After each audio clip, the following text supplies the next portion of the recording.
in Coventry for a night of Formula One stock car racing. World Championship qualifying round here tonight at Brandon, sponsored by Ford and Slater. There's the shot of the Reds coming out for Heat 1. 156, Graham Blundell in view. Next to him, 108, Steve Evans. Just behind number 2, Willie Harrison. On his outside, number 306, Mick Noden. Interesting night tonight because tonight is when the gradings change. So there's one or two roof colours that have changed since the last time we saw Formula One stocks here on Screen Sport.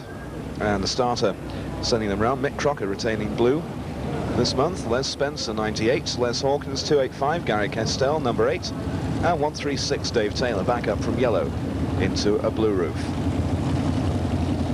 Well-watered shale track here at Brandon, sun beating down still in the early evening, and the track's going to take a lot of water tonight to try and keep the dust down. Mick Noden, local rugby man indeed, back in red last month and keeping that red roof colour for the month of June. Willie Harrison on the inside, another veteran driver, of course. Willie going right away back to the start of stock car racing in this country back in the mid-50s.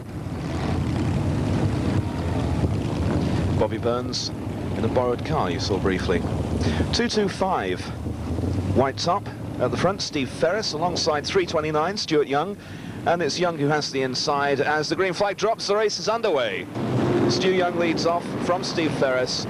Yellow top third, looks like Ray Scriven, number 110. 391, John Godwin just going through, followed by Terry Davis. 430, Mick Crocker, already breaking through into the yellows. It looks, no, in fact, he's just on the front of the blues. And a spin out there, Willie Harrison getting stuck in with Les Hawkins, number 285.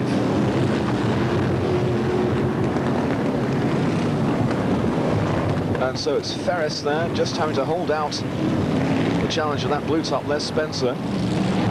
And Spencer finding the gap on the inside, number 98. No, indeed, Ferris still blocking him.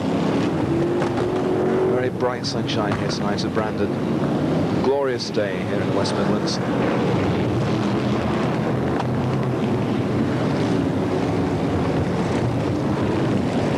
the meantime, there we have a couple of the Reds getting well stuck in, and the car looks like it's just made an attempt to get into the pit gate. Yes, it's Gary Castell, number 8. So Castell with that large number on the roof getting a shunt for one of the Reds as he came past. Steve Ferris out there, number 225. And just behind Ray Scriven, 110. Stuart Young already a little way down the field. The yellows beginning to catch up. 499, Les Mitchell. Just behind him is number 499, and he's caught another yellow top. Yes, it's Terry Davis, number 458. And it looks like another car has just put the pump in on the pair of them to add to the problems. And it was Mick Crocker, 430. So first place is Ray Scriven, number 110, followed by number 225, Steve Ferris. Well, we don't often see Ray Scriven out racing. We do see Rob Scriven, of course, quite a bit, number 117. Steve Ferris, in the meantime, has hit back and is once more in the lead. There is Bobby Burns in that borrowed car from Dave Wadsworth. We saw that one up at Crewe the other week. Obviously, he wouldn't be using it again, but he's hired the car again tonight. Of course, the main number 471 car is awaiting parts from America at the moment. Steve Ferris, 225, leads in the white top car. He's from Redditch in Worcestershire. And he's still holding out the challenge of the yellows coming through. We haven't seen too much of the stars, although there's one blue top there just clouding the fence, Mick Crocker. A couple of months ago, only a white top, now up to blue. So first place, it's 225, Steve Ferris. Second place, 485, Terry Jackson. And Jackson in the former Stuart Smith car, complete with the Super Stu emblem on the spoiler. Number 98, Les Spencer, is a lap down on these two. Ferris still having that first place. We only have the 2 white tops in this race. And bear in mind that this is a World Championship meeting here tonight at Brandon, qualifying round for this year's World Championship, so the whites in with the chance of getting some unusual points here tonight if Ferris can hold on. The Reds in view there with Bert Finnegan just on the left of the picture, trailing Bobby Burns. Burns in third place. Fourth place is Peter Faulding, 33. Fifth is number 55, Bert Finnegan. So there's going to be a good race there, the third, fourth and fifth. Halfway stage now of this 16-lap race. Begin to wonder whether Ferris will hold on with Burns already up into third place. Terry Jackson in second, of course, is no mug. Terry from Burton-on-Trent. There's Hawkins' car parked on the infield. But Ferris has still something like a 20-yard lead over the second place man, maybe 30 if you include the Les Spencer car, which is a lap down. And there is that race for third place. Bobby Burns 4.71, 33 Peter Faulding, and number 55 Bert Finnegan. That should be an intriguing battle. Or will they just settle down for the steady points and not risk getting forced out and lose what they already have? Of course, that is the choice in stock car racing. Do you go for the win, go all out for the win, and maybe find yourself in the fence and get nothing? Or do you just settle down and collect minor points and a place in the final? It looks as if Steve Ferris may well hold on all the way here, because that Les Spencer car, number 98, is doing a lovely job of blocking out the rest of the field. But now Terry Jackson's made the break in 4.85. Jackson through into second. And he's now got to contend with Stu Young in 3.29, and Young obligingly gets off onto the infield. So Terry Jackson safely ensconced in second place. In the meantime, it's Steve Ferris in 2.25, well clear in first place. It's a long way down to Terry Jackson now. There goes Jackson into the turn. Third place there, Bobby Burns. Fourth place, Peter Faulding. And fifth place, Bert Finnegan. Looks like Willie Harrison, I think he may be a lap down, otherwise he's in sixth place. I do suspect he got into trouble earlier on. 2 laps to go now in this first heat of the Ford and Slater sponsored World Championship qualifying round here at Brandon, all building up to that World Final at Odsal Stadium, Bradford, later in the year in September. That is the race for third place. It looks as if Ferris is going to hang on all the way for the win, with Terry Jackson in second. There is Ferris indeed, 2.25 man, the commanding lead. There's Terry Jackson in second place. Rule out Les Spencer. Third place, Bobby Burns. Fourth, Peter Faulding. That order hasn't changed, though. Faulding's looking for the inside line past Burns, but Burns is holding on. He didn't rate that car up at Crewe, but it looks like he can handle it well around Brandon. Of course, Burns a specialist here. The winner, though, Steve Ferris. Number 2.25, the white top hanging on all the way, virtually from flag to flag, for a win in Heat 1. Here at Brandon, a white top winner, number 2.25, Steve Ferris. Not the most common event, certainly after the first month of racing.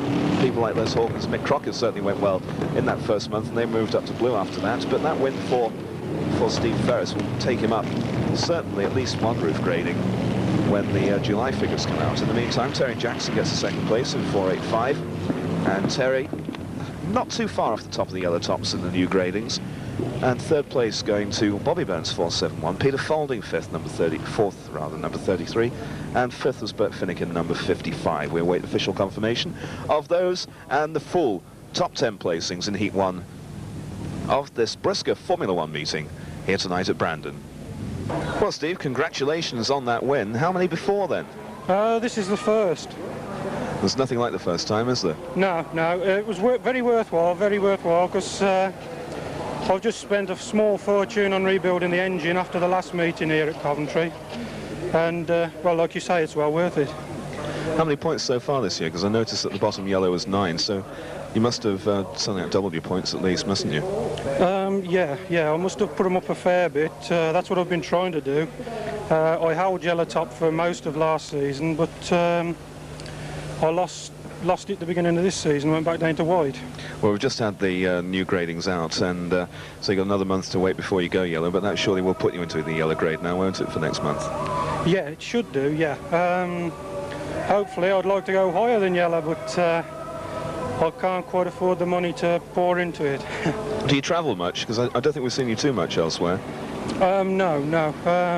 As I say, the money is a little on the short side, as it is with a lot of people nowadays, I think, and I just try to do as many local as I can. I'm hoping to go to Skegness tomorrow if the vehicle will hold together.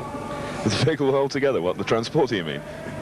Well, you know, as long as we don't have too many troubles here tonight, you know, no exterior damage mainly, I think. It's going to be a tough final, though, isn't it? World Championship points at stake here tonight.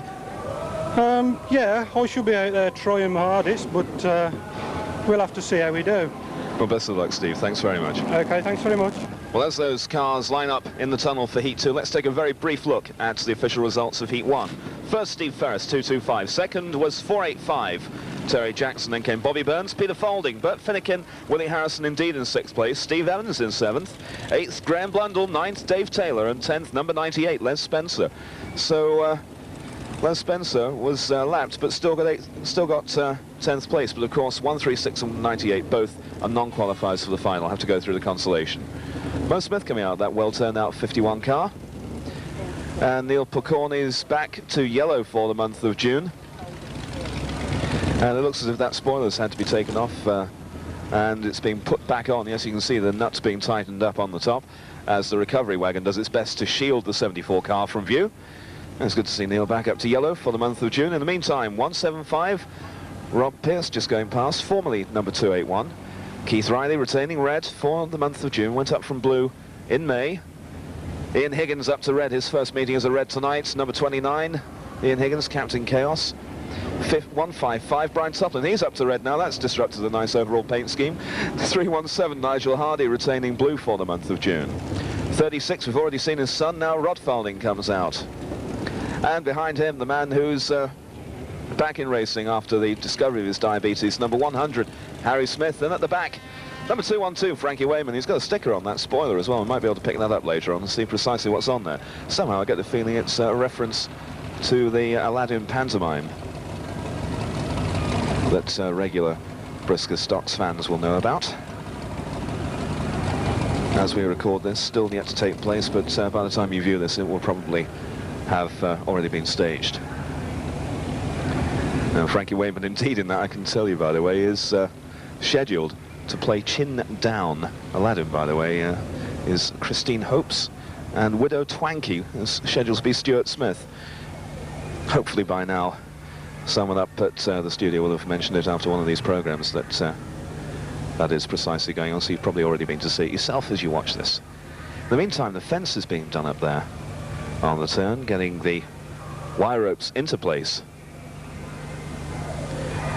So we have, so far, 1 white top, 1 yellow, and 6 reds through to the grand final, including Bobby Burns racing in the borrowed car. 175, Rob Pearce then in view. Changed from 281, it is said, because he bought the former Glenn Percy Transporter, which has a registration plate involving the number 175, and of course the coach and transporter all bedecked with 175 references. I think you'll find that, certainly if our information is correct, that is the reason why Rob switched. Might be another one. In the meantime, Nigel Hardy there in 317 alongside Andy Webb, number 247. Veteran driver, former top man in Formula 2 racing. A couple of years ago, the uncle of Gary Castell that we saw in the first race. As you see, he shares with Mr. Castell a liking for a very large number plate on top of the roof, I think acting as a different kind of spoiler, a vertical spoiler you might say, instead of a horizontal one. So it'll be interesting to see how some of these drivers adapt to new roof colours tonight. In the meantime, Terry Davis's car is still yet to be removed following the first heat, so the Loughborough-based driver is being towed back, not to Loughborough, but into the pits.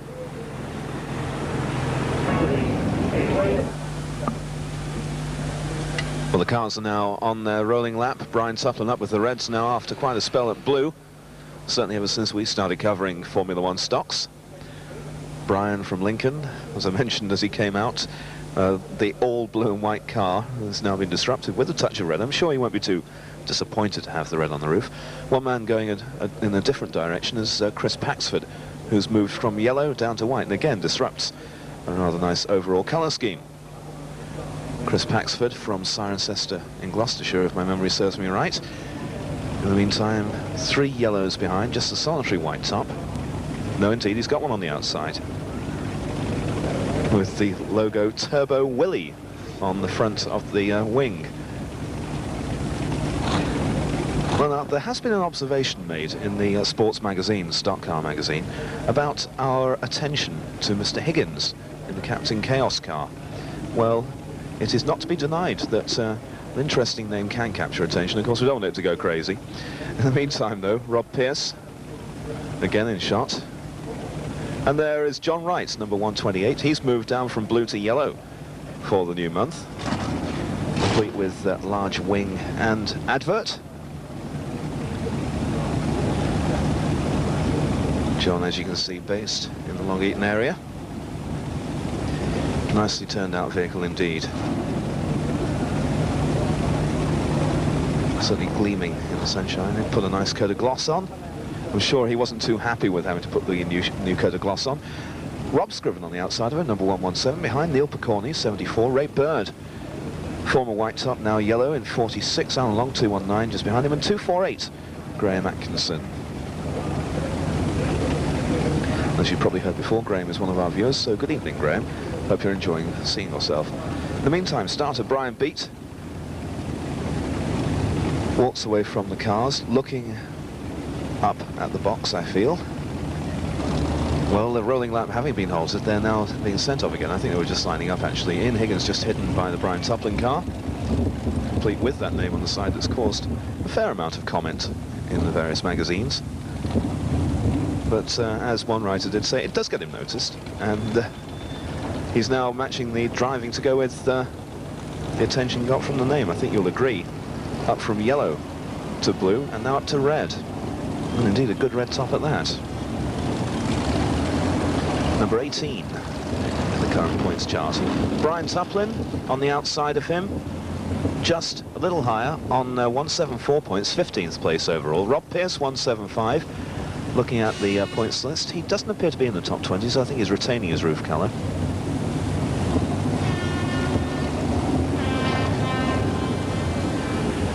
So Tuplin and Higgins go around near the back of the field, but there we have the real superstars.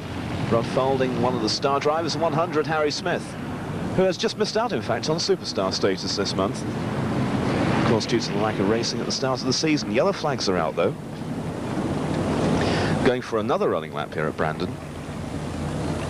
Two whites going around. Oh, yes, that one with Turbo Willie on the way, by the way, was Phil Wheelton. Car number 411, the outside man on the grid, alongside his fellow white top, Chris Paxford.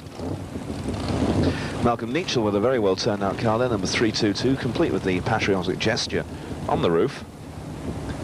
On the outside of him, blue top 139, Stuart Smith. A new colour scheme for the bonnet of the car, Mo Smith, 51.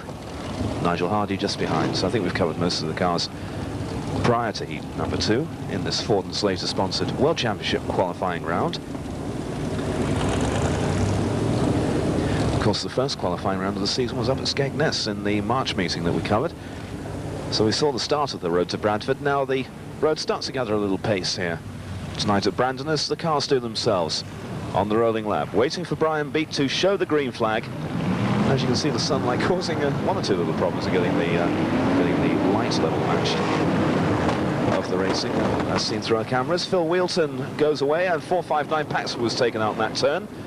Looks like about 3 cars got stuck in. Rob Cowley there, number 73, one we didn't catch early on. Andy Webb rather, hitting the infield, and Mick Stecco has managed to perch himself on top of Rob Scriven's car. So those two forming a tandem pairing now. Stu Smith, 139, going past Alan Long there at a fair rate of knots. You can see the first and second over on the far side. And the second place man indeed is Neil Picorni. In the meantime, Frankie Wainman on the inside of a car that should be pretty familiar to him. Another Wainman car indeed. That of Higgins. Nice Mercedes grill on the front of Alan Long's car there. Graham Atkinson behind him at a halt, and Phil Wheelton getting back into the race. In the meantime, Mick Stecco's got himself off that other car. Keith Riley's parked on the infield. It's more like a consolation race, isn't it? Heat 2 here at Brandon, proving to be quite spectacular. John Wright cutting a fine dash there in a 128 car. Rob Pearce, in the meantime, is making friends with Mick Stecco as well. But it looked at the start as if we only had the 2 whites, but indeed we did have Stecco as well. Malcolm Nichol finds his way into the fence, I think pretending there, to be a greyhound hare. In the meantime, John Wright getting stuck in that fence as well, just being nudged out completely by Neil Picorni. Well, Wright was the brief leader, I feel, there. Picorni through, but anyway. Picorni first, second is 248 Graham Atkinson. And in the meantime, Mr. Higgins with the back end being shoved out there. That is over the car. Neil Picorni putting the bumper in on Stuart Smith and shoving him out to the Alan Long car. Now Rob Scriven's going to be the next victim. Picorni reveling in his upgrading here tonight. Picorni looking to put the bumper in on the back marker. Rob Scriven, number 117. And he's edged him out of the way. A very determined drive by Neil Picorni indeed. In number 74, he's from Desford in Leicestershire. Rob Scriven's not giving up easily though, still trying to put the bumper in retaliation. In the meantime, Frankie Wayman working his way through. Ray Bird and 247 Andy Webb just in front of him. He's just got Rob Cowley behind him. Stuart Smith 139 apparently in second.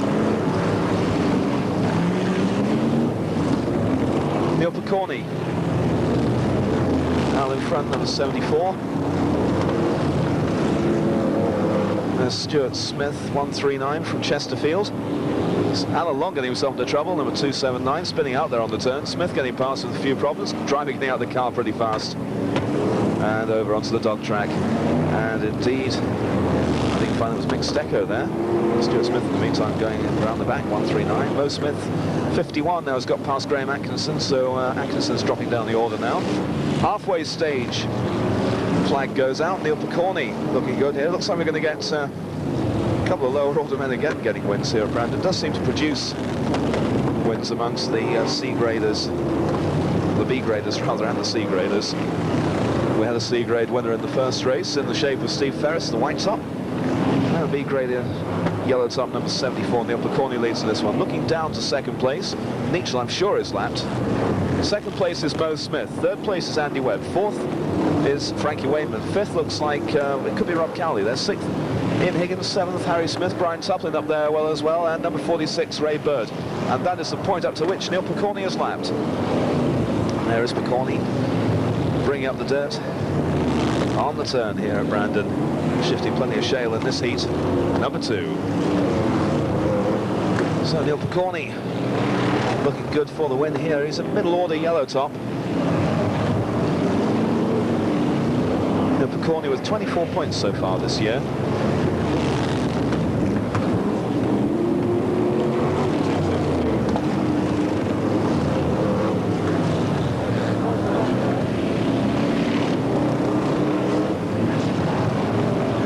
So it's Neil Picorni going into the turn in first, still closing in on Ray Bird, looking for the gap past. Malcolm Nietzsche could well be in second place. I suspect that Nietzsche could be a lap down. Apparently in second. Let's look down the order off that turn. Mo Smith just coming round him. Andy Webb, well, Wayman we know is in fourth place, so Nietzsche must be a lap down. Mo Smith will be second. Mo Smith second in number 51. Third place Andy Webb, 247. And fourth, 212, Frankie Wayman. Indeed, Malcolm Nietzsche a lap down. Oh dear, Mr. Chaos, or rather Captain Chaos, must give him his title, has found Rob Pearce's car out in the bend. Going into the last lap, Neil Picorni out in front. Burst of flame coming from the engine, mounted down low in that car. Picorni now, just a few yards to go in heat 2 to come in for the win, fighting the wheel on the last bend.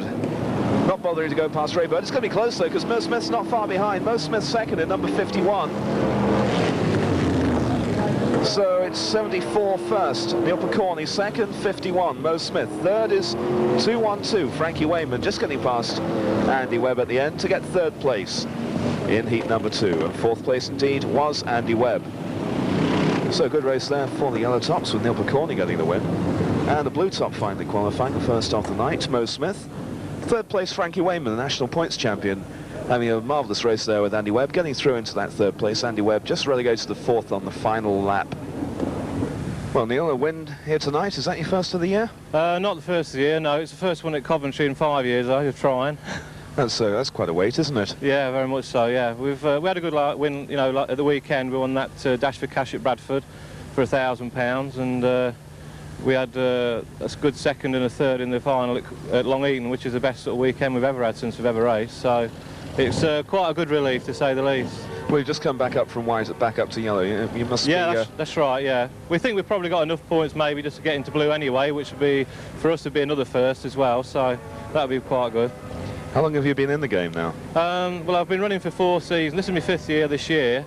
But on point, you know, so on meeting averages, we've probably only done as many meetings in this four years and probably Frankie Wayman does in a season. So, you know, we're quite pleased, really. So you must be missing Leicester. Very much so, yeah, very much so. Yeah, obviously, because not just because it's a local track, but it was a great track, and I tried a lot at the time to see if we could ways of keeping the track there. But obviously, money prevails in this day, doesn't it? So you were actually involved in trying to save the place? Well, yeah, I mean, basically, in the sense that I sort of rang up the promoter of the Speedway at the time, and I went to the Leicester Mercury, and at actual fact, I was just in sort of proceeds of getting programmes organised with the local commercial radio station, and hoping that, you know, we could lift the sport up a little bit more in that area.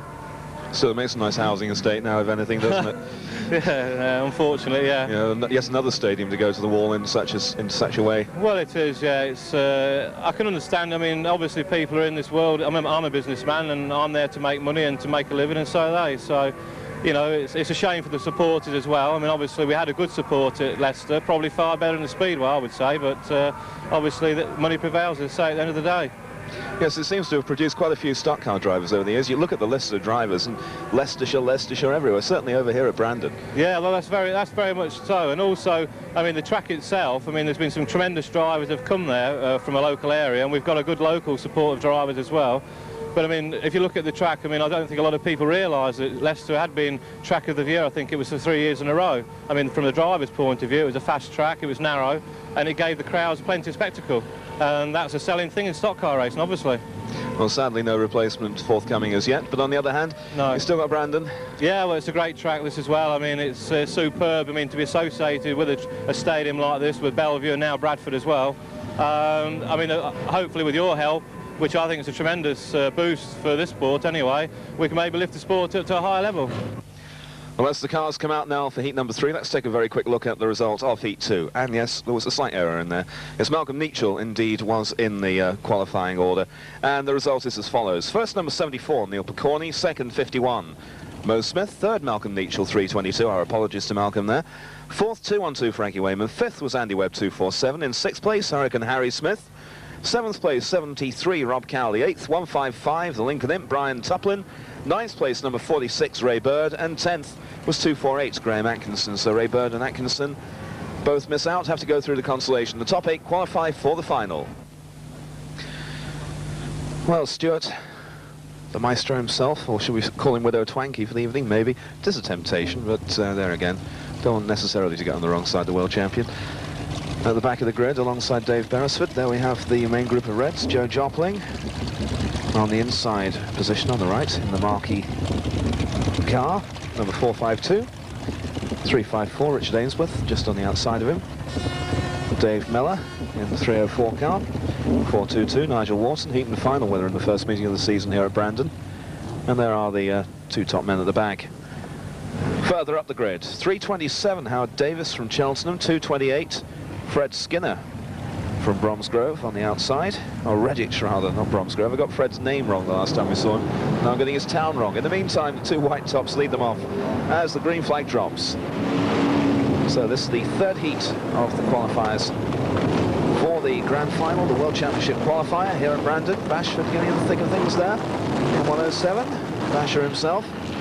And talking of Basher, Stuart Smith going past Nigel Wharton. Dave Tapping's been hung up to dry on the fence. Getting out of the car pretty fast. In the meantime, there's first place. In the meantime, there's problems on the far side. Nigel Wharton spinning out. Joe Jopling taking a bang from Dave Mellor.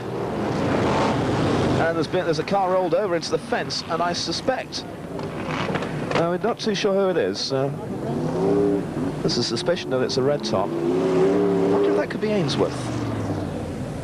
Because I don't think I've seen the 354 car around ever since then.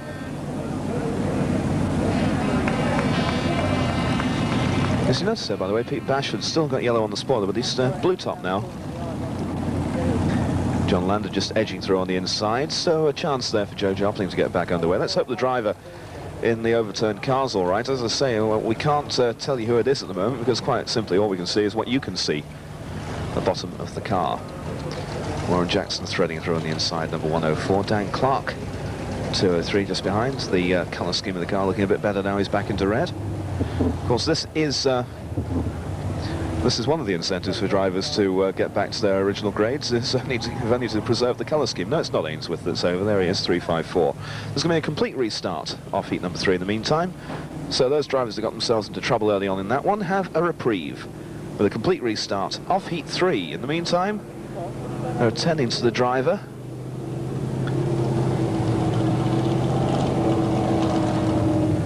Looks like a member of the Des Chandler racing team, if not Des himself, is over there. I wonder if it could be the 213 car. Anyway, at the moment, all we can do is suppose until we see it righted. Well, the confirmation is that it is indeed Des Chandler who is overturned on the far side of the track.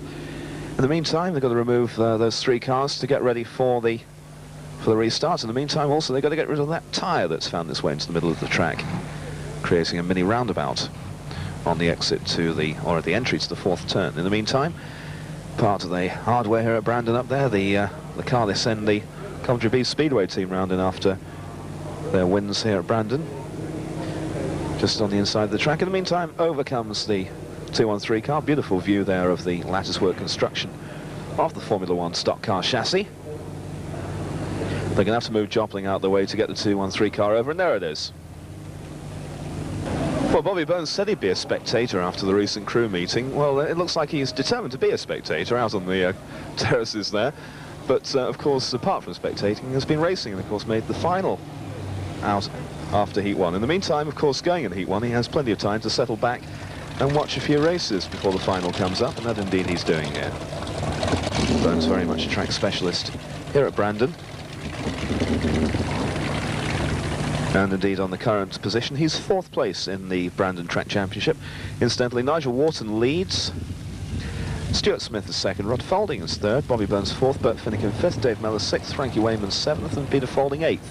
That's in the overall points scored so far this year here at Coventry. There is the aforementioned Mr. Smith.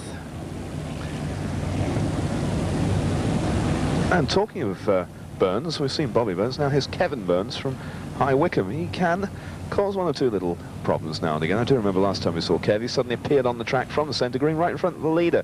Whether or not it was a desperate ploy for a bit of attention from the camera, I don't know, or whether it was just a simple fact of not necessarily seeing who was coming. We can never tell. Kevin Burns, though, can be relied upon to provide a bit of entertainment up front. Kevin, another one of the drivers who live well away from a brisker circuit at High Wycombe. Meantime, David Squire, Viewer number 11, and problems there, 227 and 62, mixing it. Robbie Craig, number 62, 327 rather, Howard Davis.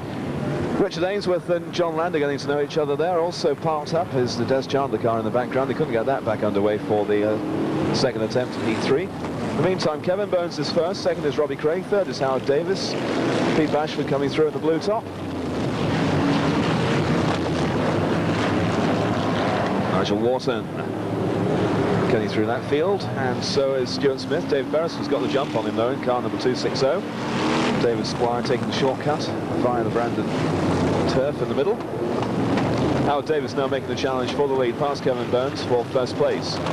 Howard with a very upright style of body on the 327 car.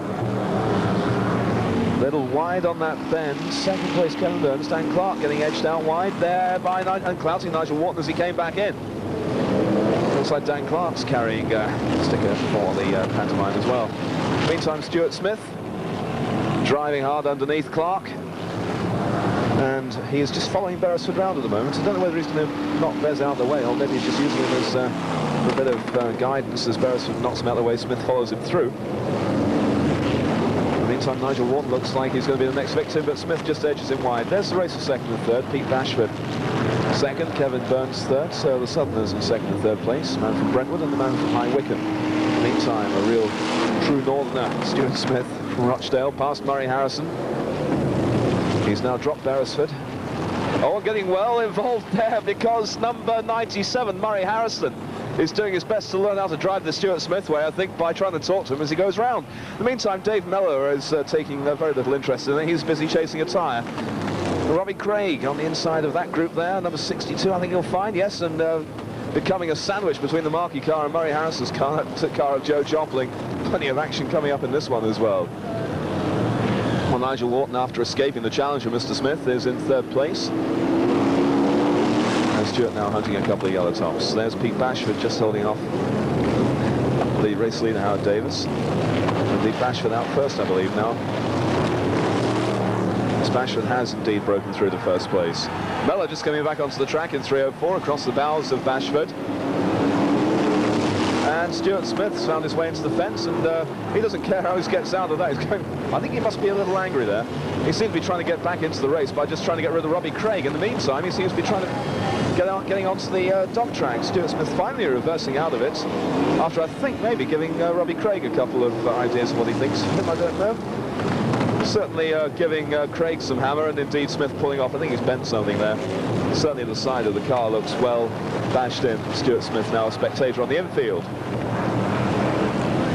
And indeed there's a battle going on. Robbie Craig has now come over to Stuart Smith, and there's a battle away from the race now. Robbie Craig drove straight on there, I'm told, and straight into Stuart Smith's car. So after that attack by Smith on the outside, Robbie Craig getting his revenge. Well, I think we'll leave them to it on the infield. In the meantime, let's get on with the sport. That is the stock car racing rather than the boxing.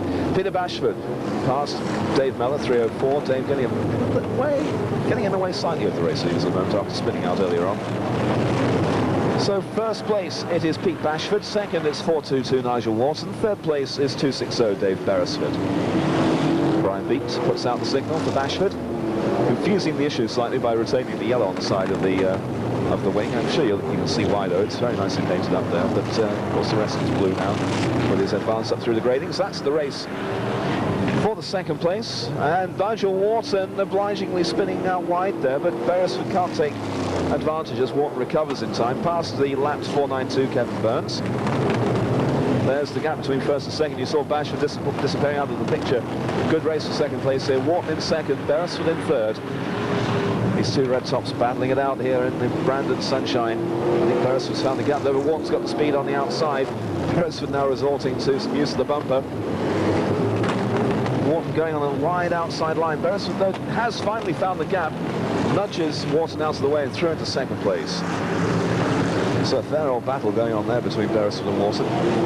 Going into the final lap, Pete Bashford looks fairly safe at 107, although he's being held up now by David Squire in the number 11 car. Pete Bashford coming in now for the race win. The flames barking out of that American engine in that car. The flag's out. Pete Bashford first, number 107. Second, Dave Beresford, 260. Third place, Nigel Wharton. Looks like Dan Clark may have got fourth. Dave Mellor, I think, will find was a lap down there. So Dave Beresford, second place, number 260. But a good win out in front for number 107. Win out in front, where else did he win? Pete Bashford gets the win in 107. Second place was number 260, Dave Beresford. Third place, Nigel Wharton. And it looks like Dan Clark may have got the fourth. We'll give you the full official results just before the next race. Dave Beresford, though, after a marvellous battle with Nigel Wharton, getting the second place, but take nothing away from the winner, Pete Bashford, 107, completing a sequence now that has seen a white top, a yellow top, and now a blue top win races here at Brandon. So by that, we should have a red top star win the consolation, and a superstar win the grand final of tonight. Well, Robbie Craig, what happened there between you and Mr. Smith? I think he must have mistook me for somebody else. I've just sprayed my car, so I don't know. It just comes straight in the side. His own fault. If he gives it out, he wants to take it back. Of course, you were both out there at the fence, and he was trying to get back into the race just by ramming you, it seemed. Yeah, well, it didn't come off. It didn't get back in for long. Saying that, he'd probably go out and win the next one, like, but that's up to him. A bit of tension out there, because one or two yellow tops seem to be after him in that one. It's not a matter of being after him. It's a matter of whether they want to drive all over you or not. Because one or two people did say at the last Coventry meeting, well, there was a quote I read somewhere, a newcomer to stock car racing said, why do they all move over for the gold top car? Yeah, probably somebody trying to make a name for himself. But anyway, you obviously didn't get a position there. The consolation is going to be an interesting one, isn't it? Yes, I should think so. See what happens then. I'm sure we'll be looking forward to that one. Thanks very much.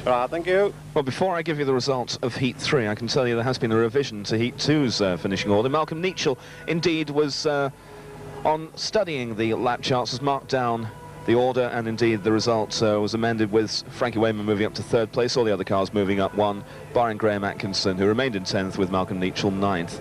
In the meantime, let's take a look at the result of Heat 3. First, Pete Bashford, 107.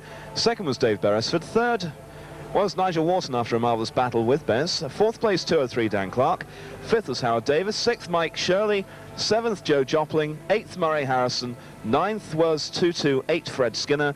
And 10th was 492, Kevin Burns. So those last two mentioned drivers go into the consolation, which is the next race on the programme here at Brandon. Interesting to see whether Mr. Smith mixes it with one or two of those drivers.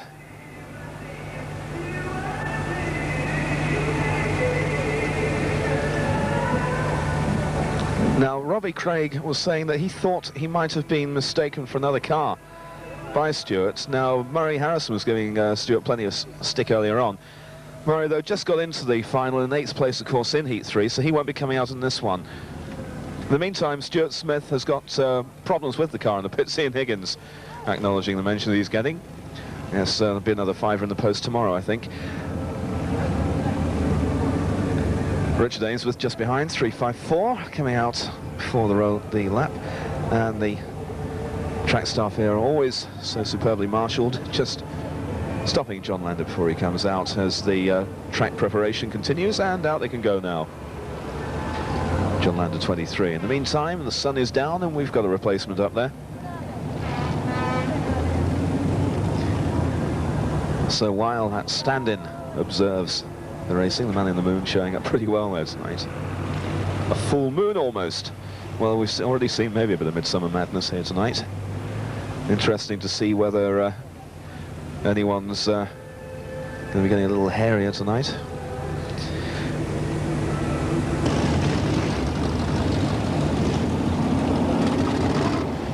Well, Brian Beats sends the cars round now on the rolling lap for the 4th race of the night here at Brandon, and under the standard Formula 1 formula. This, of course, is the consolation race, where all of the non-qualifiers from the previous heats, if possible, race, which in theory would put together Stuart Smith and Robbie Craig.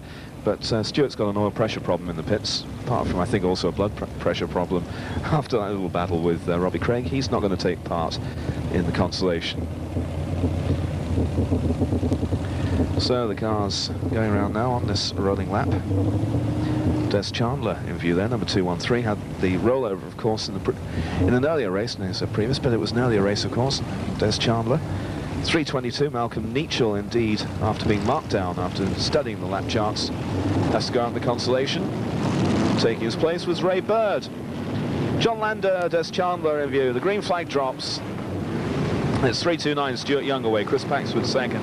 Mick Stecco is third. Fourth is Kevin Burns. Fifth, Alan Long. Sixth, John Goodall. Seventh, Graham Atkinson getting spun out there. There's some metal being twisted there, I think you'll find. Graham getting pushed into the fence. Meantime, 395, Mike Shelley was getting stuck in. Mick Crocker's gone out, and there's Dave Tapping, Warren Jackson, Rob Pearce, all involved in the thick of things on the turn. Mick Crocker, in the meantime, doing a human acrobat job over the fence to get onto the dog track. Rob Pearce going in on Stuart Young. And indeed that, I think you'll find, is Rob Pearce through into first place.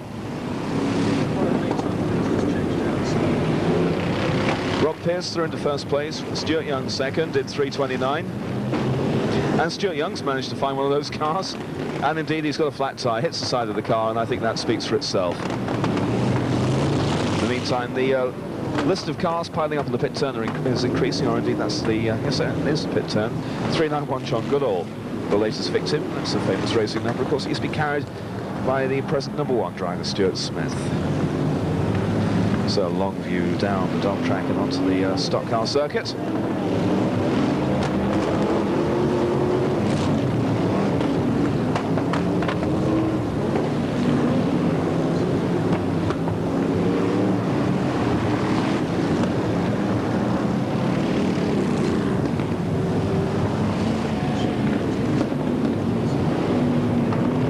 Looks like Kevin Burns has been given a nod by starter Brian Beats. No, indeed. Yes, Burns has gone out. That puts Des Chandler through. And it's going to 10 little Indians out there, but gradually the pile-up grows on the pit turn. The tyre getting involved in the act now, as I think Mick Noten clouds it. Rob Pearce also. In the meantime, Malcolm Nietzschel getting himself out of trouble. Rob Pearce getting well stuck in this one. There's Dave Taylor, 136, back up from yellow to blue. here at Brandon tonight, and he's found a tyre as well. Certainly they seem to be giving out the tyres like green shield stamps tonight. Every driver seems to get one. In the meantime, Des Chandler trying to find a way over Chris Maxwood's car. I think really he ought to use a ramp. Rod Fowling putting the bumper in as Chandler looms in front of him. John Lander just behind. Dave Mellor's in there. And it's Gary Castell, number 8, who leads. That is the confirmation from the starter. We're looking for number 8 at the moment. There's Rod Fowling getting edged out by John Lander. Really, the leader is not so significant here. Robbie Craig's in there without Stuart Smith. In the meantime, John Lander and Dave Mellor having the battle. All the action going on out there. In the meantime, Gary Castell has the lead. Going past Les Mitchell, the northeastern-based yellow top, 499. And in the meantime, Mick Stecco making an attempt to go through the pit gate. Ian Higgins in the meantime. Yes, the first time we mentioned Ian in this race. Coming up the turn now. Les Mitchell, 499, having been lapped by Gary Castell, trying to get back into the race. Castell moving in now on Graham Atkinson. And just edging him out into the wires. No, indeed, just short of that. Gary Castell having a good drive here. Gary, number 8 driver, just looking down for his town. I don't think you can see it at the moment. Yes, Daventry in Northamptonshire, so local driver. Daventry, where they get all those radio aerials up on the motorway. You'll spot when you get into the M6, can't you? When you're going up the M1, or rather, certainly going the other way, down the M1. In the meantime, John Goodall, 391, yellow top. Just past all the scrap metal on the outside. Scrap metal, think about the value that's in some of those cars. They may look like, some of these cars may look like they've just come off a banger race. But there's a lot of money invested in these vehicles, and that sounds, or looks rather, like John Goodall. Look, he's going to have a very costly race because there's a lot of smoke coming out of that engine. Gary Castell, in the meantime, having to go through the smoke screen. Nigel Hardy coming through the field pretty well. He looks like he's in second place, I think you'll find. Yes, indeed, Nigel Hardy second in 317. The halfway stage is reached. Gary Castell must be wishing he could just get past John Goodall so he can see where he is. Whether or not Gary Castell indeed saw the signal from the starter is yet to be seen. In the meantime, he's found his way onto the bumper of Goodall. A good old-fashioned consolation race here. In the meantime, Les Spencer and Ian Higgins getting caught. Which one's going to get back into it? Dave Taylor's trying to help them out. And in the meantime, Rob Scriven was going through. And indeed, Nigel Hardy is second. He's found a barrel at the moment instead of Gary Castell. He was looking for Gary Castell, just found a barrel. Indeed, there is Hardy, battling with the wheel, having removed the offending object off the bumper. And that smoking John Goodall car is back in front of Castell. Castell leads. Dave Mellor's been taken out there on the straight. The Mitchell of view there. Rod Fowling not far behind. Steve Ferris. No, Fred Skinner, 228. We'll remember that name sometime. 175 Rob Pierce just behind. There's Rod Fowling. Tends to get a little overshadowed by his son these days, which must be galling for anyone. There again, he must have a great deal of pride in the way Peter's coming through. Mick Crocker parks on the home straight. And John Goodall finally adds himself to the row of cars that are up by the fence. So, and who's the next visitor? Oh, it's Nigel Hardy. So the second place man getting edged out, and I think they'll have to switch the magnet off now. Gary Castell leads, number 8. We're looking for a second place man now. And it's Malcolm Nichol, 322. Looks like Rod Fowling's in third place. So Nichol in second this time. And there's the gap down to third place, Rod Fowling. In the meantime, there goes Gary Castell, so it's tight for the first 3 places here in the consolation race of Brandon. So that was first, second and third going past, and a long gap down to fourth. In the meantime, there goes Nichol through into first place. Gary Castell having problems. I think they're in two minds as to whether to take that Rob Scriven car out or not. Malcolm Nichol seizing the opportunity, coming through to hit the front. Going into the final lap now, Malcolm Nichol from Tamworth. Staffordshire leads. Rod Fowling is in third place. Gary Castell holding on to second. And Nichol driving a fine race here. Looks like he's going to make the final this time. In the meantime, the car's making away pretty well on that turn. Now, indeed, the last lap sign is given. Malcolm Nichol avoiding the temptation of joining everybody else in that private party over by the pit turn. Malcolm Nichol coming into the final bend now.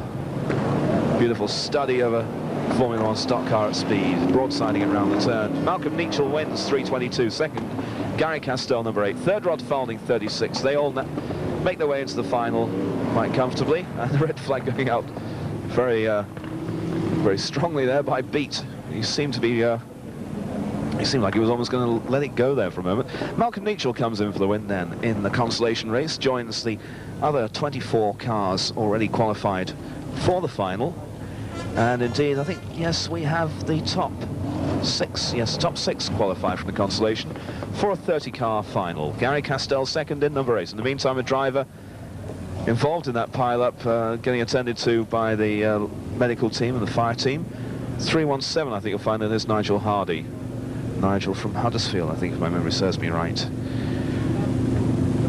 So, Malcolm Neachell picks up the win in the consolation after being marked down, after originally being given third place in Heat 2, was discovered to be a lap down, had to go out in the consolation and won it. Well, Stuart, what happened there in Heat 3? What happened? Oh, well, one of the low graders just took a dive for me and we ended up in the fence. You seemed to have problems with Murray Harrison earlier on, then Robbie Craig. The yellows were certainly getting in the way in that one. Well, not as much getting in the way. I think I was getting in the way of them by the looks of it. No, having the best of times here at Brandon this year. The first meeting you had a problem in Heat 1 and we didn't see you again, and you went in the consolation, so you won't be in the final. You got a problem with the car tonight after all that? Yeah, the oil pressure's gone. I think the mechanical oil pump drive's broken again. It's happened before. You're getting all the success at Long Eaton, and yet at Brandon you seem to have your problems now and again. Yeah, I had a good meeting here last meeting. I won the final last meeting. But you know what they say, you can't win them all. Now, there was a special prize on offer, wasn't there, at Long Eaton, if you could do the third maximum in a row. How close did you get? Quite close, actually. It's just that I didn't do so well in the heat. I got 8th instead of first. I just got caught up in the first few laps. But if I'd have won that in the National, I'd have got the extra cash. And of course, there was a bit of a bounty on your head. Anyone that beat you in the final got 50 quid, didn't they? That's right, yeah. I think it was phrase beat me, not actually destroy me, like they were trying to do tonight. So are we going to see you again, or is the car out of action for good tonight? No, that's it for tonight. We'll have to take it home and take the sump off and mend it for tomorrow if possible. So we've seen both sides of the coin. We had that maximum at Long Eaton, the first one we'd had actually on Screen Sport. Now we see the other side of the coin. It's not all plain sailing, is it? No, you can't win them all. You've got to keep trying. We look forward to seeing you again. Thanks, Stuart. Okay. Well, the cars are coming out now for the grand final in this World Championship qualifier. In the meantime, though, let's just hark back to that consolation for a moment and check the official result. First place, 322, Mark Neachell. Second, Gary Castell. Third place, Rod Falding. Fourth was Rob Pearce. Fifth, John Lander. Sixth place was Dave Mellor, 304. Seventh was number 11, David Squire. Eighth, and the final qualifier, Ian Higgins. No, indeed, he missed out, didn't he? 'Cause it's only 6 qualifiers. Ian Higgins missing out. 136, Dave Taylor. 117 in 10th place, Rob Scriven. The top 6 there. That's Neachell down to Mellor, qualify for the final.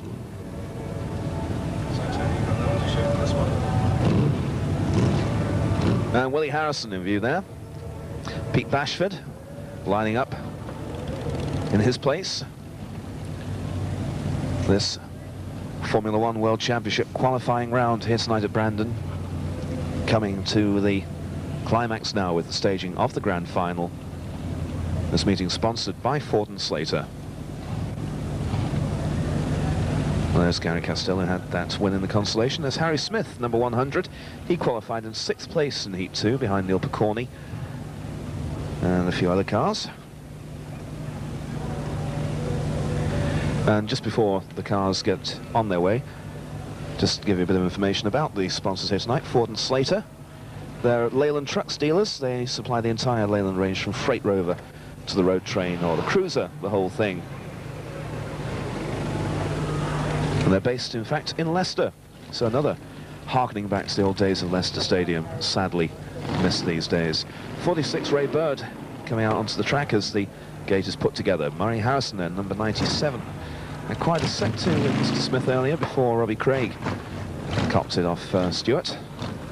225's Steve Ferris at the front. You heard from him earlier on. Ray Bird not too far behind in the 46 car, and Bird had a good race earlier on. He just missed out in Heat 2 though on a qualifying place after gradually getting edged out by the star drivers, and then qualified through the consolation, or must have done. No, indeed, yes, Ray Bird was upgraded to 8th when Malcolm Neachell was dropped in Heat 2. I haven't upgraded my records. So Murray Harrison is who makes the break. Steve Ferris caught already. They couldn't touch him in heat 1, but this time Howard Davis has, literally. And the 225 and 327 cars locked together. In the meantime, Graham Blundell getting deposited in the fence. I think it was Willie Harrison who put him out there. Blundell getting back in the race. It's Murray Harrison now out in front, number 97. Murray from Kettering, Northamptonshire. And Andy Webb getting a rough ride down the back straight. Ray Bird is in second place in this heat, in this final, rather, by the way. It's to say World Championship points at stake here in the Ford and Slater Grand Finals. So there's going to be some real action as drivers fight for those points. Mo Smith, Mike Shirley there. Terry Jackson getting edged out wide by the Blues coming through. Brian Tuplin just going in there as well, followed by Willie Harrison and Bobby Burns. Howard Davis has just pulled off onto the infield as Murray Harrison heads down around the pit turn. And Harrison away down the back straight. In the meantime, Terry Jackson pulling the bumper in on that group of cars. Nigel Walton, Dave Mellor. Just behind them, Dan Clark, Bert Finnegan also showing now. Tyre in the middle of the track, that Ray Bird just clipping it. Malcolm Neitchell just behind him. There's Terry Jackson. 485, Nigel Walton, Dave Mellor, Bert Finnegan, Dan Clark, Steve Evans, Rod Falding. I can see Rob Pearce there as well. Graham Bundle's been dropped, and there is the race leader, Murray Harrison, so he's almost up on some of those reds. Neil Picorni, Andy Webb, Mo Smith just behind. And then Mike Shirley.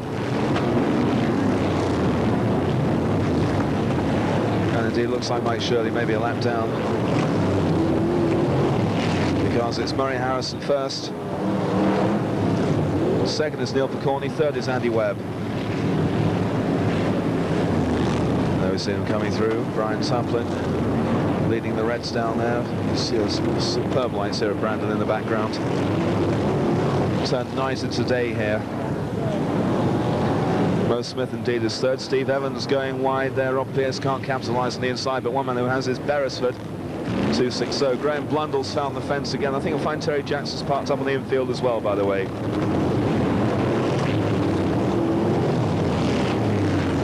And there he is, the race leader, number 97, Murray Harrison. Harrison, then there's Webb second, third Mo Smith. Neil Picorni up there, Bashford, Gary Castell. Brian Tuplin is coming through very strongly. The waving yellows are out. Some minor disasters happened out on the track, and indeed Bobby Burns. Well, he's going to be returning that car to the hirer with the addition of a couple of dents here and there. So Bobby Burns going over on the same spot where Des Chandler also tried to take a leap at the dog track. This time, though, Bobby doing it the other way around. So the Dave Wadsworth car taking a knocking there as Burns went over. Not the ideal thing to do, obviously, in a borrowed car.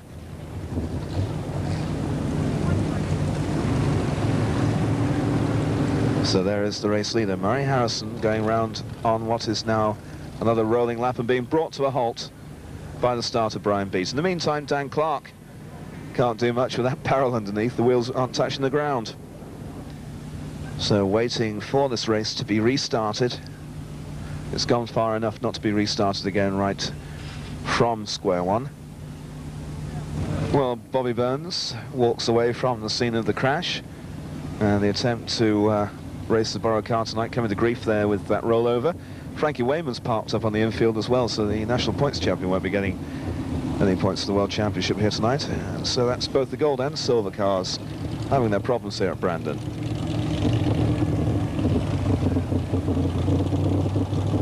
And the cars now setting off on the rolling lap. They have to remain in race order. They're not allowed to overtake. Every car they overtake, they're docked 2 places for, at the very least.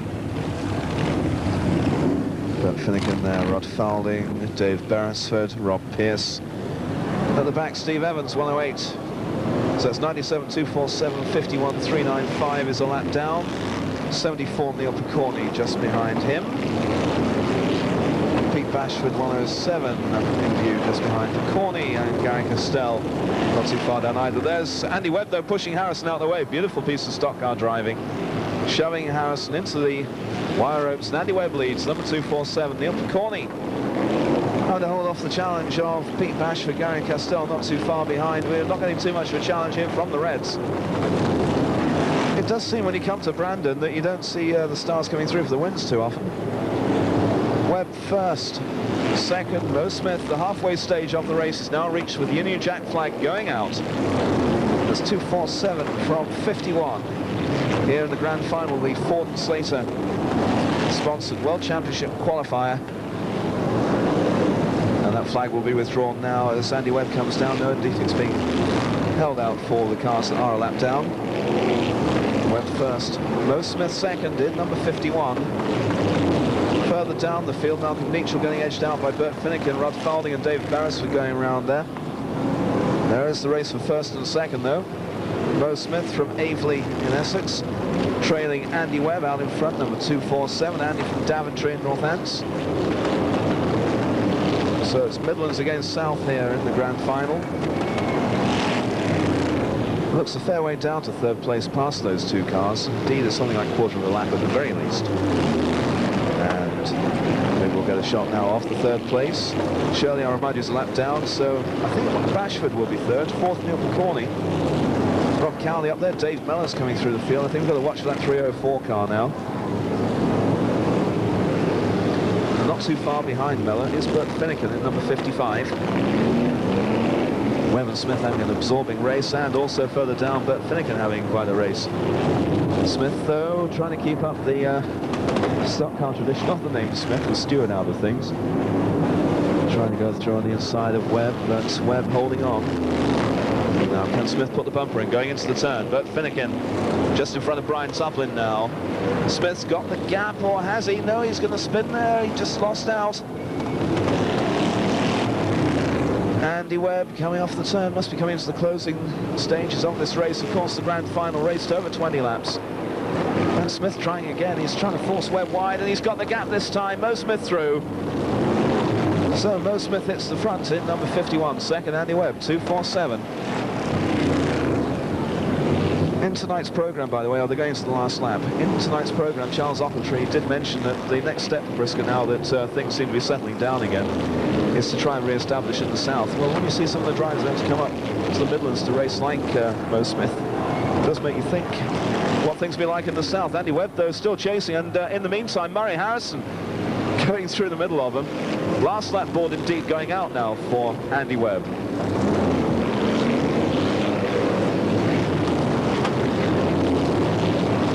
Andy Webb in first place. Murray Harrison is invading there, but here's a lap down, and he's taken out the race leader. Webb goes out, and Smith comes through for first place.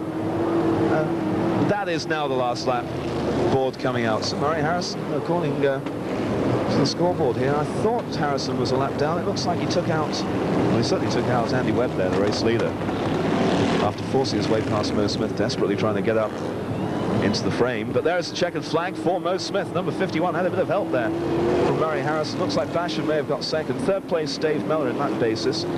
So Mellor coming in for some useful points. Well, Murray Harrison was involved with Stuart Smith earlier on and then had quite a say in the end of that race. So Murray Harrison goes round to the end. He's certainly had quite a night of action. First place, though, Mo Smith in number 51 in the grand final here tonight at Brandon. And once more, it's one of the lower grade drivers who wins. We've still yet to see a win for a star, superstar or champion here tonight. Well, we have the final winner, Mo Smith, and his son, complete with the trophy. Mo, congratulations on the win in the World Championship qualifier. Thank you. I badly needed the points as well. Yes, how many points did you have before today's one? I think it's about 7. So you're trying to get a good place on the semi-final grids? Well, you try as hard as you can to get there, yes. That's the whole aim of racing throughout the year. As one of these drivers that's based down in the southeast, it must put a lot of mileage on the clock trying to get up to the Briscoe meetings. It's colossal. My local track is 90 miles from where I live. As I mentioned in the programme tonight by Charles Ochiltree, that maybe the way forward for Briscoe now is to find a track in the south. Obviously, you'd welcome that, would you? Oh, definitely. We could badly do with it, like, you know.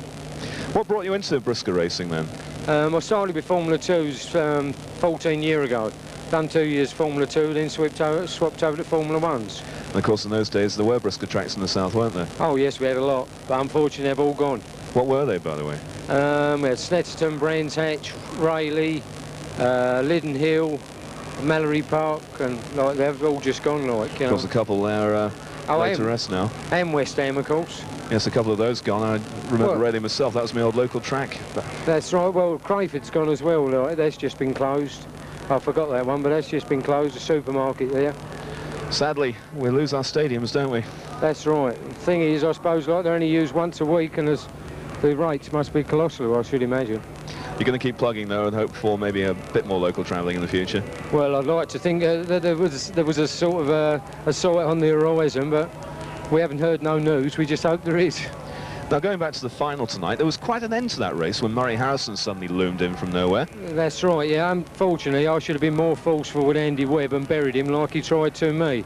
But I try and outrace them, and I don't use the front bumper as much as perhaps I should do. Well, congratulations on the final win. I take it, was that your first of the year? Yes, it is this year, yes. So many congratulations. Look forward to seeing you later on. Thanks, Mo. Lovely, cheers, all the best. With that, as John Lander's car gets towed off the track, let's take a look at the results. So here are the first 10 places then in the grand final, the World Championship qualifier here at Coventry. First, number 51, Mo Smith. Second, Pete Bashford, 107. Third place was Dave Mellor, 304. Fourth place, Bert Finnegan. Fifth was Gary Castell. Sixth place was 260, Dave Beresford. Seventh, Mike Shirley. Eighth, Brian Tuplin. Ninth was Rod Falding. And 10th was Rob Pearce. Those are the top 10 qualifiers, or top 10 drivers, rather, in the World Championship qualifying race. Well, Murray, you've certainly been getting stuck in tonight, haven't you? Yeah.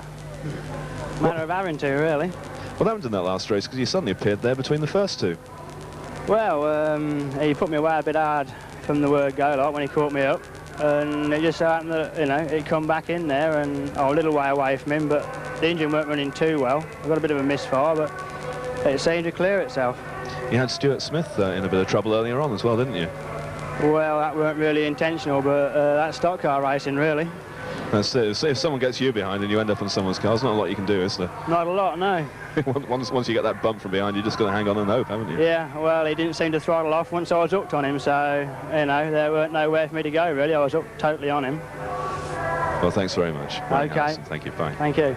We now come to the last race of the night, the Grand National qualifying race. Mo Smith on the one-lap handicap at the front of that group of cars. Just behind him, the two white tops that will lead them off. Mo, of course, going for double points if he can make up that one-lap handicap. Now, the two white tops there. On the outside, 329. Stu Young. On the inside, that'll be Mick Stecker, yes, 419. Cars coming around at walking pace on the rolling lap. And there's the green flag, and the race is underway. Down the home straight comes Mo Smith. On a fair way to get round to catch up with the back of the field. Difficult job for a blue top. Graham Atkinson getting taken out. Pete Bashford coming through, a spin out there on the turn. See the shale flying up in front of the camera there. Mick Stecco showing up well in 419, indeed the race leader. Second place is number 11, David Squire. Third, Stuart Smith, 139. Fourth, Pete Bashford. Fifth, there's a yellow top. I can't read the number off. Coming down there, I'm afraid. Dan Clark showing well, but Finnegan looks like Harry Smith is coming through. Rod Falding there, dropping back a little. Richard Ainsworth almost getting caught by Mo Smith. Now Ian Higgins has found his way into the fence. Not the best of nights for the new red top. Ian, indeed, I think only picking up an 8th place in the consolation race all night. Mick Stecco joining him, Steve Ferris there as well. One the other top heading for the shortcut across the centre green. And then we have Pete Bashford up from yellow to blue now, who leads this Grand National qualifying race. I do believe now he's got a fair lead, although that's David Squire not far behind. There's Brian Tuplin already working his way through. He's got no worries at all about going up to red. Pete Bashford closing in on Graham Atkinson. Oh, and Bashford spun himself out. 11 now hits the front. That's David Squire. Second place is 412, Dave Tapping. Squire battling with the wheel going down into the turn on the inside of Graham Atkinson. Graham not having the best of nights here. Ian Higgins has rejoined the fray in number 29. Looks like Terry Jackson's car parked up in the infield. Peter Falding there and Harry Smith having a private battle down the order. Nigel Watson indeed now up into second place in 422.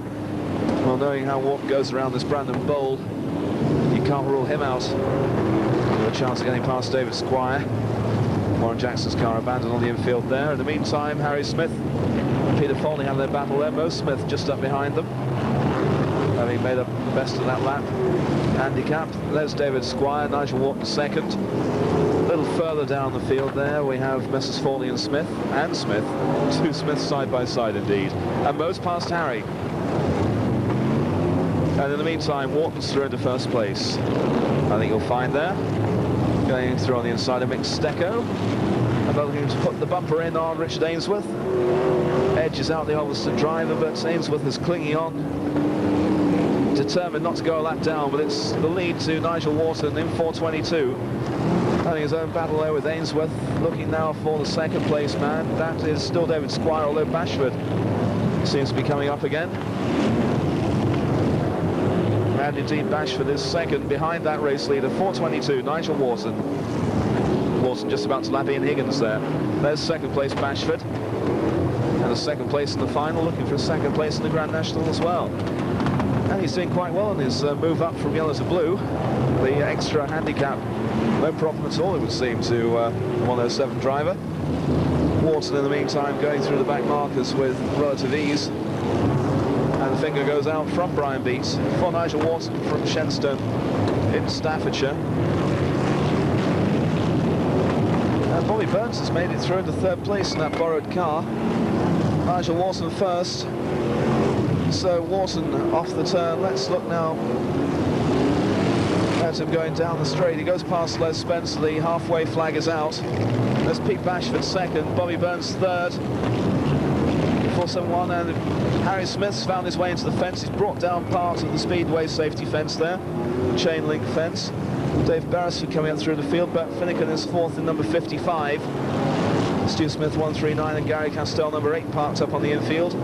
Mick Stecco parked out by the fence where Harry Smith's just cruising along. There is 228 Fred Skinner, about to be the next victim of Nigel Wharton, it would seem.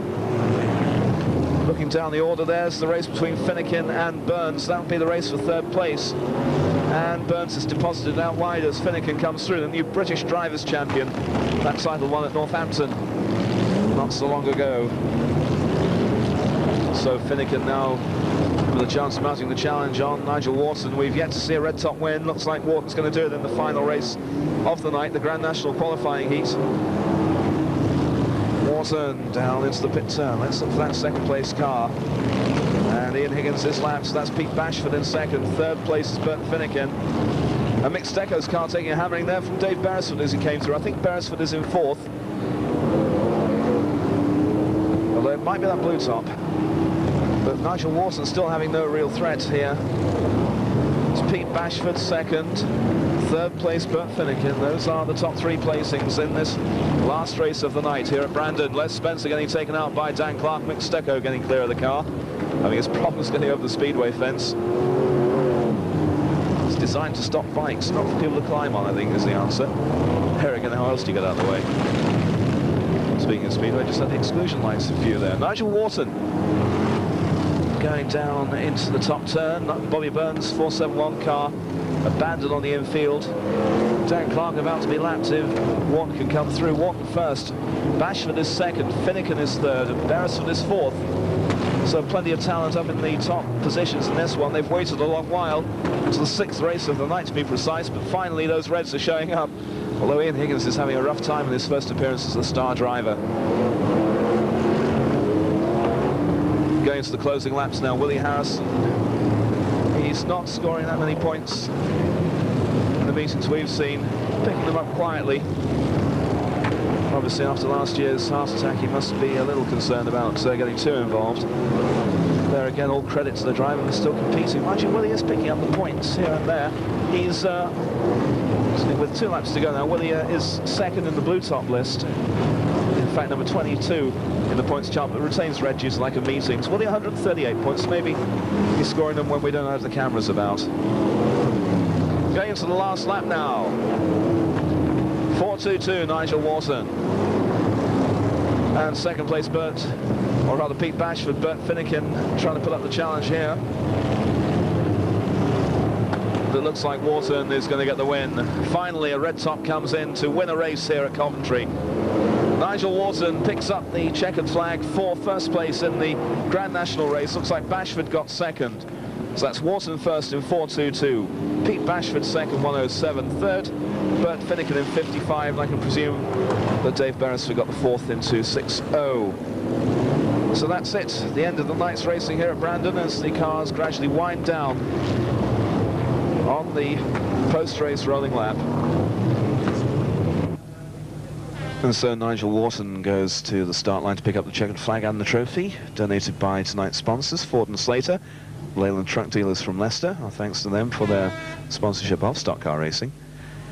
And Nigel Wharton goes off now for his lap of honour, with some charming company there, going on to the pace vehicle. Well, that's all we have time for here at Brandon. We hope you've enjoyed tonight's Brisker Formula One meeting. Certainly the chase for World Championship points got quite heated here tonight. Stuart Smith certainly being a victim. Frankie Wayman had to pull out with clutch trouble, by the way, after pulling out of that race early on. I think that was the Constellation, no, the Grand Final, or yes, the Grand Final he had to pull out of at an early stage. And as Nigel Wharton goes round on his lap of honour, it's a very good night from myself, Ron McCaffrey, from Brandon Stadium. We look forward to seeing you again next week for another dose, and a liberal dose at that, of brisker stock car racing. Good night from Brandon.